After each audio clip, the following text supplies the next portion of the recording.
Hey guys, and welcome back to my channel. So today I'm going to be doing a very different video, one which I've only done a couple of times before about different topics, but never this one. I am going to be talking about my chronic illness today. Before I get started, I really hope you guys have been enjoying my content. I've been uploading twice a week recently and been really enjoying kind of getting content out to you guys. I have another amazing vlog going live on Saturday. I've been kind of doing like weekly vlogs on the weekend and a normal video through the week, or sometimes switched, but definitely 2 videos a week. So if you haven't already, please do make sure you subscribe and click that notification bell. It really does help me out and make sure that you guys do not miss a video. So without any further ado, I'm going to get into it.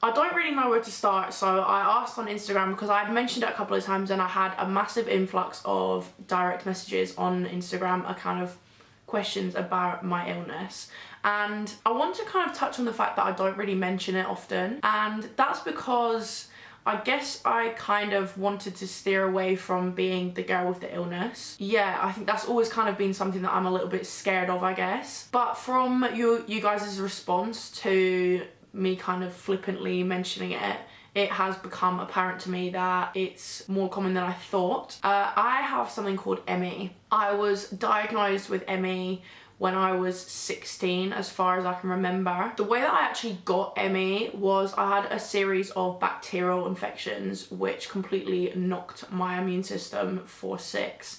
I had an ear infection, a throat infection, a chest infection, and a urine infection, and had antibiotics for all 4 of those things, all within the space of, I think it was 8 weeks. So I was basically on antibiotics for a week, off for 8 weeks. That basically just knocked my immune system. My white blood cell count was seriously low.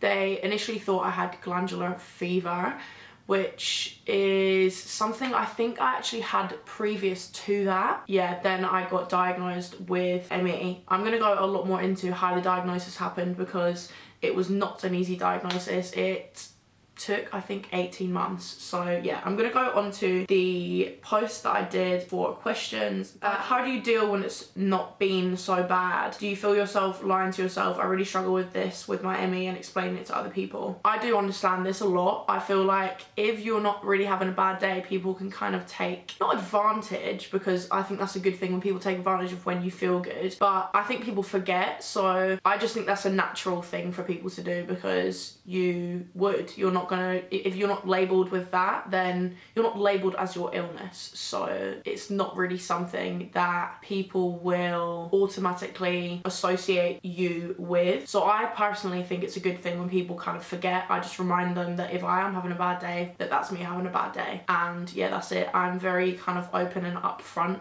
with with people in my personal life, with what has been going on, how I feel that day, if I do need a little bit extra time for work things, or if kind of I don't feel like I can complete a certain task, or some days it gets quite bad. When I had coronavirus at the start of March, it took me a really long time to recover from that, and Dan looked after me like an absolutely ridiculous amount. He basically was my carer 24/7. I couldn't walk by myself. I needed support to walk. It really kind of knocked me for 6. So yeah, it's definitely a communication thing. Make sure you know how you feel in yourself and communicate that to the people around you. Do you find that you have congested nose during flare-ups and cold-like symptoms just from doing simple tasks? I don't know if this is related to my ME, because it's my whole life. I had it when I was really young. I always kind of have sinus infections and colds. My immune system wasn't great anyway before I got ME. When I got ME, it just literally got progressively worse, and my immune system is pretty rubbish. So I take a lot of different supplements when I remember, to keep that really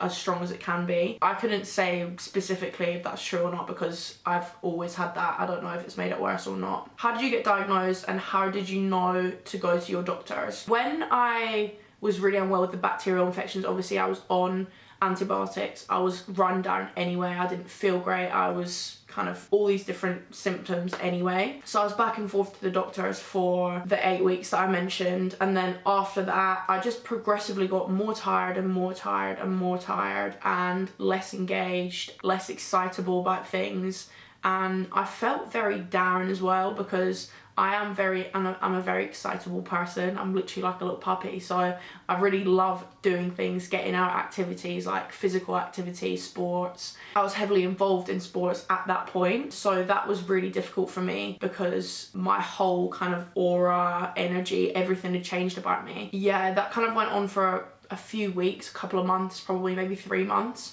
And then I'd been going back and forth to my doctors, getting tests and stuff. Nothing had been showing up. My GP was amazing. Yeah, I just kept on getting tests. I was getting white blood cell tests every few weeks. I had tests for glandular fever. I had an absolute multitude of tests. Iron deficiency, I think, was another one. Everything seemed fine except for my white blood cell count. And at one stage, my white blood cell count was so low that it was almost similar to that of someone who had radiotherapy. So that was very alarming to doctors, clearly. And also the difficulty is, now that I kind of look back on it, I was very ill with an eating disorder at the same time. So my body perhaps was not getting the nutrition as well, which really obviously impacted my energy too. So everything kind of was hitting a clause at once, and yeah, really my body was not loving its life. Yeah, that had happened and it just kept on going, and as far as the NHS could do, they couldn't actually do much more. I was going for tests and tests and tests for months and months and months, and it kind of got to a year and I was like, this is actually getting ridiculous now. I don't know what's wrong with me. I'm not myself anymore. And at that stage I kind of went into depression, and I had really bad social anxiety because at that stage, when the year mark had hit, I wasn't going to school. I was in school like maybe 1 or 2 days a week, not full days, like half days. I was sleeping 18 to 20 hours a day, just kind of getting up. My mum would shower me and brush my teeth. My mum at that stage was of pretty much full-time care for me. I don't think she was working at that point. And yeah, just looking after me, making sure that I've eaten. I didn't eat much. I lost a heap of weight. Yeah, it was just not really good times. I'm really lucky. We as a family, we've got private healthcare. So at that stage, I managed to go through private healthcare to go and see a doctor. The NHS, as I said, couldn't really do much more. So we went to my doctors and my private doctor, and they did a full kind of scale of tests. I'm pretty sure I got an MRI at that point. I can't remember if that was for that or if that was for something else. I've had a couple of MRIs in my life for different reasons, but I had a multitude of tests, loads of blood tests, allergy tests as well, they also did, intolerance tests. Yeah, it came back with, I had a couple of intolerances. I have a dairy intolerance, I have an intolerance to Brazil nuts, eggs and egg yolks. I'm allergic to mackerel, and there's like a few other different bits and bobs, but basically they said that couldn't possibly, I don't have a lot of dairy anyway, and I didn't at that time. My love for cheese has grown and grown since I've got older, but at that stage in my life I wasn't eating like copious amounts of dairy or any of those things. So yeah, after pretty much a process of elimination, I got diagnosed with ME, which is like it's ME, chronic fatigue syndrome. There's a lot of kind of different names for it. As far as I'm aware, a lot of people have called it different things, especially when I've been to like medical professionals. But essentially it comes with a heap of different symptoms. The main one for me is tiredness, fatigue, muscle ache. The chronic muscle aches I get are horrible. Imagine, I can't even, like a dead leg, but like all over your body, and it makes you feel like really heavy. Yeah, that's kind of the main ones for me. So yeah, that's how I got diagnosed, and I need to go to my doctors because it just wasn't right, and I'm very kind of in tune to my own body, so I knew that at that stage it just was not, something was not okay. That's why we went privately as well, because we have to pay excess obviously with our private health insurance, but the thing is with that is we knew that it would get sorted. We didn't know, but we were more confident that there was more they can do privately than through the NHS, so I was really lucky with that. The next question is, does it affect your career in any way? And I would say that my ME, I don't let affect anything massively. Of course, having anything does affect your life in some ways, but it's more how can I adapt to something that would be the normal way to do something, make it easier for myself and still complete anything that I want to complete. So things like with gym and my career I wouldn't say it affects massively. Sometimes I will submit things a little bit later, or I'll have to push deadlines back or anything like that. Sometimes I just can't bring myself to edit or film, and I just don't have the actual physical energy, or I'm in pain. So that's kind of when it would affect it, but not massively. But with personal things, it does affect my kind of personal life a little bit more than I would like it to. I mean, ideally it wouldn't affect it at all, but the only thing that kind of annoys me is that when I don't have energy to go to the gym or exercise or kind of socialize, because I'm very social. I love going to the gym, I love being around friends and stuff, and sometimes I'm just absolutely knackered. Okay, this is a longer question. Thank you so much for considering doing this video. I've recently been given a potential diagnosis of CFS-ME over 2 years of struggling. I've got a few questions. One, how do you find ME affects your mental health, and the other way around?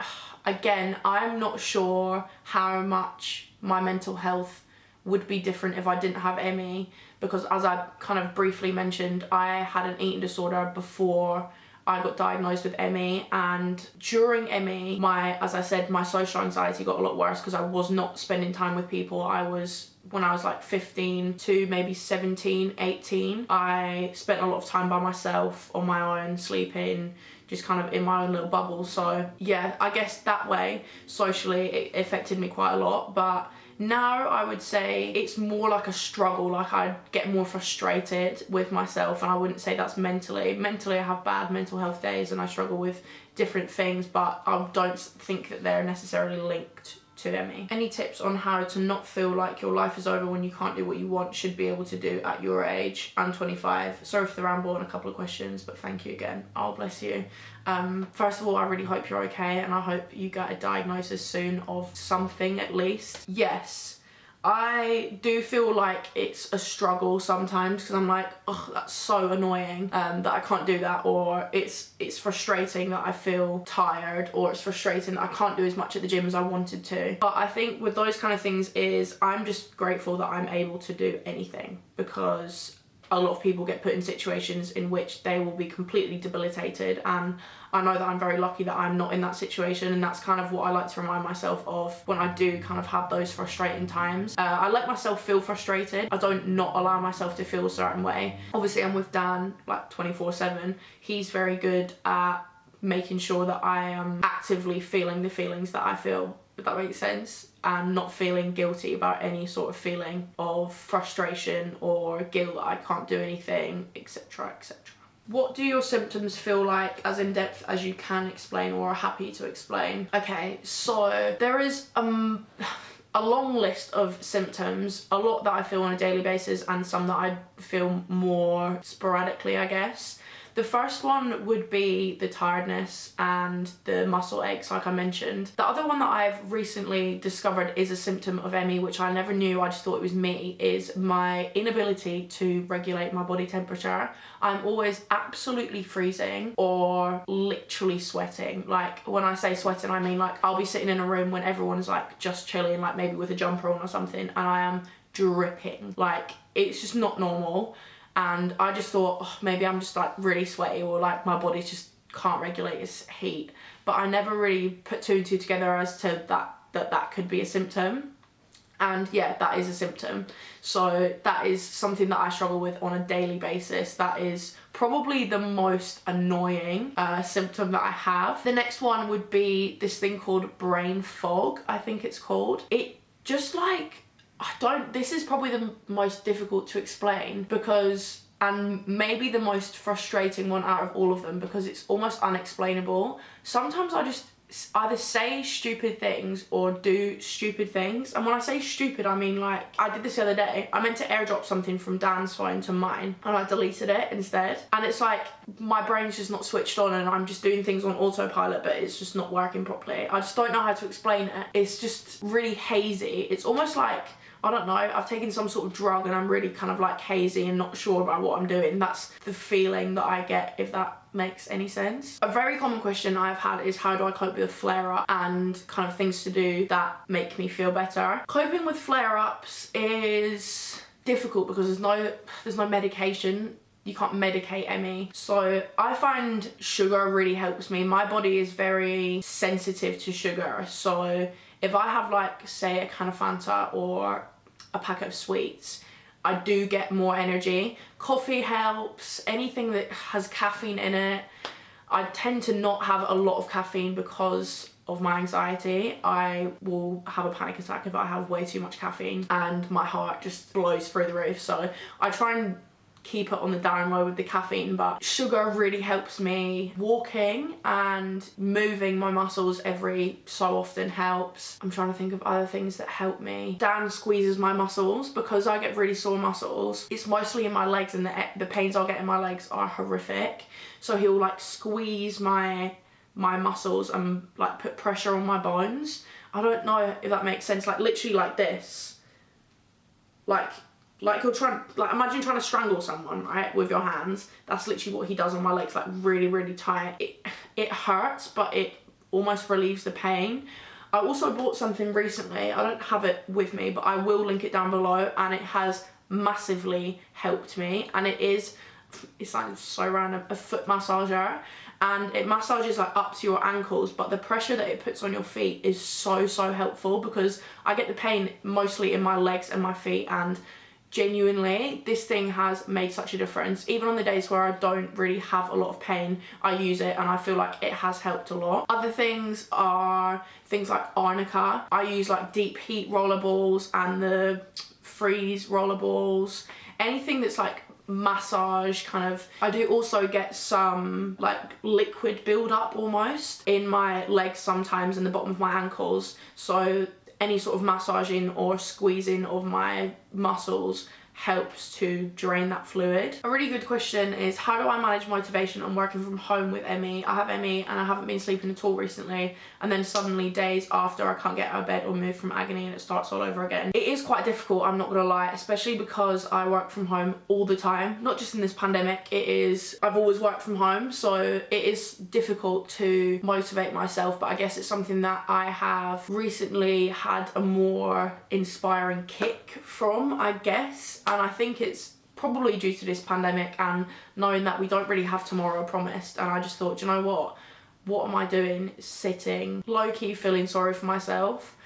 And I push myself sometimes, and other times I just allow myself to rest and sleep, because I'm very aware of my own body and what I'm capable of, and that has come from a lot of time. I'm 23 now and I was diagnosed when I'm 16, so that was 7 years ago now. Yeah, I feel like I'm very in tune and aware of my own body. I know what I'm capable of, and I know that I have tested my limits in the past, and it has led to a huge burnout and weeks of resting rather than just taking a day here and there for rest, or an hour here and there, or a couple of days or a weekend for resting. So yeah, I think it's unfortunately trial and error, but it is something that with ME I feel like you will get used to, and you will find your own boundaries and your own kind of push points where you can push to and where is too much.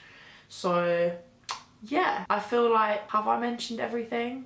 If I've not mentioned anything, please do leave more comments down below with questions that you have, or anything that you feel like I've not mentioned or you'd like me to talk about. And yeah, I feel like I have a bit of a weight lifted off my shoulders after talking about this, because it is something that affects my daily life. I've never talked about it, and I just feel like from mentioning it very briefly, it seemed to help a few people. So I just hope this video helps at least one person and kind of spreads awareness for these non-invisible chronic illnesses that a lot of people suffer with. So yeah, if you did enjoy this video and you want to see maybe a part 2 with some more in-depth, I don't know, information, then let me know. Leave me a comment down below, let me know what you thought, if you have any more questions, and yeah, give this video a thumbs up, and I'll see you guys in my next video. Thank you so much for watching. Bye!